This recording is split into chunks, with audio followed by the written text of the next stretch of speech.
गजरौला में Nagpal international school ने कक्षा 10 और 12 के छात्रों के लिए एक भव्य पुरस्कार समारोह आयोजित किया। बीकानेर लॉज में हुए इस कार्यक्रम में छात्राओं ने सांस्कृतिक प्रस्तुतियां दी और टॉपर्स को पुरस्कार और छात्रवृत्ति देकर सम्मानित किया गया। मैम, आज जो प्रोग्राम किया गया है नागपाल इंटरनेशनल स्कूल के द्वारा, जिस प्रकार से सीबीएसई का रिजल्ट आया, काफी अच्छा जो इस बार जो है परिणाम वो आए हैं, इस पर आप क्या कहेंगे? मैं इस पर तो सबसे पहले अपने जो मेरे स्टूडेंट्स हैं उनका बहुत बहुत धन्यवाद करना चाहती हूँ, और मेरे स्कूल का, मेरे टीचर्स, मेरे हमारे सांसद आज जो कार्यक्रम किया गया है नागपाल इंटरनेशनल स्कूल के द्वारा, इसके बारे में बताइए। देखिए, आज जो ये कार्यक्रम रखा गया है, जिन बच्चों को 99% मार्क्स आरना त्रिपाठी हमारे यहाँ लेके आई है, दूसरा बच्चा है हमारा धनंजय जो 12th क्लास के अंदर 97.4% लेके आया है, और बहुत बच्चे ऐसे हैं जिन्होंने 95, 96, 93, 94 अबव 90s में काफ़ी बच्चे आए हैं जो आपने देखा भी। तो आज हमारे लिए बड़ा सौभाग्य का दिन है कि आज बच्चों ने हमारे स्कूल। औरैया जिले में भ्रष्टाचार के आरोपों के बाद ए आटो सुदेश तिवारी को मुख्यालय स्थानांतरित कर दिया गया है। ये कार्रवाई विधायक गुड़िया कठेरिया की शिकायत पर हुई है। अब इस मामले में प्रशासन ने कड़ी कार्रवाई करते हुए जांच शुरू कर दी है ताकि दोषी अधिकारियों को सजा दिलाई जा सके। उत्तर प्रदेश के बलिया में ऑक्टेनगंज चौकी क्षेत्र में उस वक्त सनसनी फैल गई जब 64 वर्षीय अरुण कुमार गुप्ता को अज्ञात शख्स ने गोली मार दी। गोली कमर के पास लगी, जिसके बाद उन्हें तुरंत अस्पताल ले जाया गया और फिर वाराणसी ट्रामा सेंटर रेफर किया गया। अरुण गुप्ता की मेडिकल शॉप है। पुलिस ने मामला दर्ज कर लिया है और आरोपी की तलाश में लगातार दबिश दी जा रही है। जनपद बलिया में थाना कोतवाली के अंतर्गत रहने वाले अरुण कुमार गुप्ता जो दवा के व्यापारी हैं, आज सुबह टहलने निकले थे 8:30-9 के आसपास, तो उनको गोली मार दी गई। इस संबंध में पुलिस को सूचना मिलने पर पुलिस तत्काल मौके पर पहुंची और संबंधित व्यापारी को जिला अस्पताल भिजवाया, जहां प्राथमिक उपचार के बाद व्यापारी की स्थिति खतरे से बाहर है और उसे बेहतर इलाज के लिए बनारस रेफर किया गया है।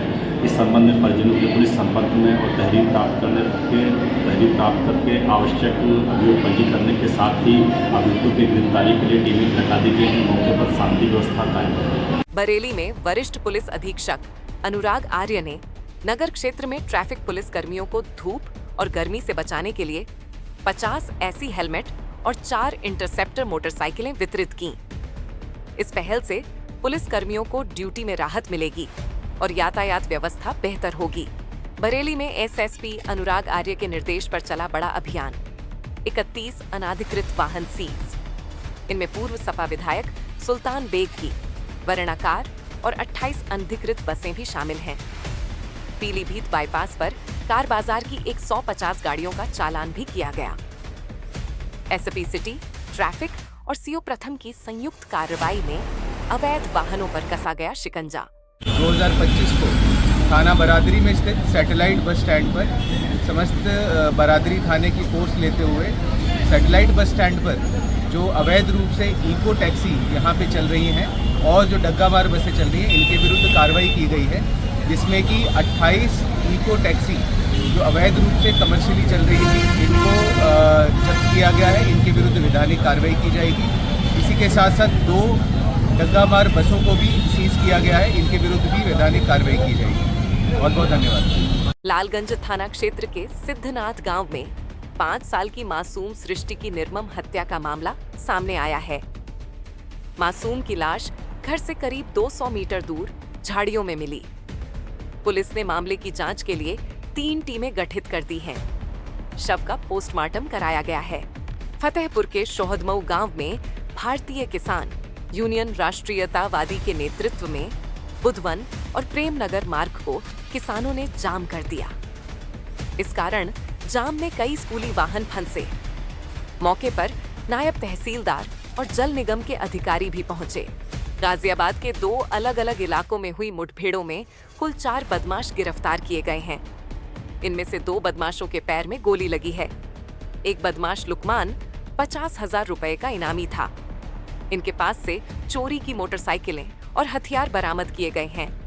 पुलिस इस मामले की गहनता से जांच कर रही है। हापुड़ थाना। देहात पुलिस ने एक मंदिर से करोड़ों की कीमत की मूर्तियां चोरी करने वाले गैंग का भंडाफोड़ किया है। मुठभेड़ के दौरान एक बदमाश घायल होकर गिरफ्तार हुआ, जबकि उसके साथी को भी पुलिस ने दबोच लिया। चोरी की गई 2 पीली धातु की मूर्तियां बरामद की गई हैं, जिनकी कीमत लगभग 1 करोड़ रुपए है। असौड़ा गांव के एक राधा कृष्ण मंदिर से राधा जी की, राधा रानी की मूर्ति और एक लड्डू गोपाल की मूर्ति जो है उसकी चोरी हुई थी। पुलिस के लिए बड़ी चैलेंज थी। 24 घंटे में ही पुलिस ने इसका वर्कआउट किया है और न सिर्फ अभियुक्तों की गिरफ्तारी करी बल्कि मूर्तियों की सफल बरामदगी करी है। बताया जा रहा है कि मूर्तियों की कीमत अमूल्य है। अष्टधातु की मूर्तियां हैं, लगभग 8-10 किलो एक मूर्ति का वजन है। दूसरी मूर्ति का वजन भी 2.5 से 3 किलो इसका वजन है। तो पुलिस ने इसकी बरामदगी करी है और ये सराहनीय कार्य किया है। इस मूर्ति चोरी की कितनी कीमत है? कानपुर के नरवाल इलाके में एक दिल दहला देने वाली घटना सामने आई है, जहां एक महिला ने अपने 4 साल के मासूम बच्चे की निर्मम हत्या कर दी। पुलिस ने आरोपी महिला के प्रेमी को नरवाल मोड़ के पास गिरफ्तार किया है। अभी मामले की गहराई से जांच की जा रही है ताकि इस दर्दनाक वारदात के पीछे के कारणों का पता लगाया जा सके। बिधनु तहसील के ग्राम करसुई में दबंग परिवार ने ग्राम समाज की जमीन और आम रास्ते पर कब्जा करने की कोशिश की। आरोप है कि लेखपाल और पुलिस इंस्पेक्टर ने फर्जी रिपोर्ट तैयार कर दबंगों का पक्ष लिया। पीड़ित किसान परिवार ने वकील के साथ जिलाधिकारी से शिकायत की है। हमारे घर के सामने गड्ढा खोदा जा रहा था, उसमें हमने विरोध किया। विरोध करने के बाद हम मारपीट हुई। मारपीट होने के बाद उन्होंने क्या किया, थाने गए। थाने में भारी लड़कियों को लेवा गए थे, वहीं बैठाले रहे और भारी लड़कियों को भगा दिया। उनकी रिपोर्ट लिख और हमारा कुछ नहीं। और रात के 11 बजे उन्होंने हमला किया। हम लोग 2 लड़के और हम वहाँ जंगल में भैंसें जहाँ बांधते हैं वहीं पड़े थे और बाद के जब हमें सूचना मिली दौड़ कर गए तो निकल चुके थे। अभी कानपुर के चुन्नीगंज से सांसद रमेश अवस्थी और विधायक के नेतृत्व में बड़ी तादाद में तिरंगा यात्रा निकाली गई। इस यात्रा में हजारों कार्यकर्ताओं ने भाग लिया। सभी ने पाकिस्तान मुर्दाबाद और हिंदुस्तान जिंदाबाद के नारे लगाए। यह यात्रा चुन्नीगंज से शुरू होकर पी रोड, जरीबा चौकी और सीसा मुंह में समाप्त होगी। जिस तरीके की घटना की तमाम बहनों के सिंदूर को लूटने का जो काम किया पाकिस्तान ने, और उसके बाद आतंकवादियों ने, ISI एजेंटों ने कहा था कि अपने मोदी को बता देना, तो आज हम सब लोगों को गर्व है अपने मोदी के ऊपर कि उन बहनों की आवाज जब देश के प्रधानमंत्री के पास पहुंची तो उन्होंने ऑपरेशन सिंदूर के नाम से उस ऑपरेशन को किया। और जिस तरह सोनभद्र के दुत्ती नगर में भारतीय सेना के सम्मान में तिरंगा यात्रा निकाली गई। व्यापारियों, चिकित्सकों, छात्रों और भाजपा कार्यकर्ताओं ने बढ़ चढ़कर हिस्सा लिया। ऑपरेशन सिंदूर की सफलता पर मिठाई बांटकर खुशी जताई गई और पूरे कस्बे में भारत माता की जय के जयकारे लगाए गए।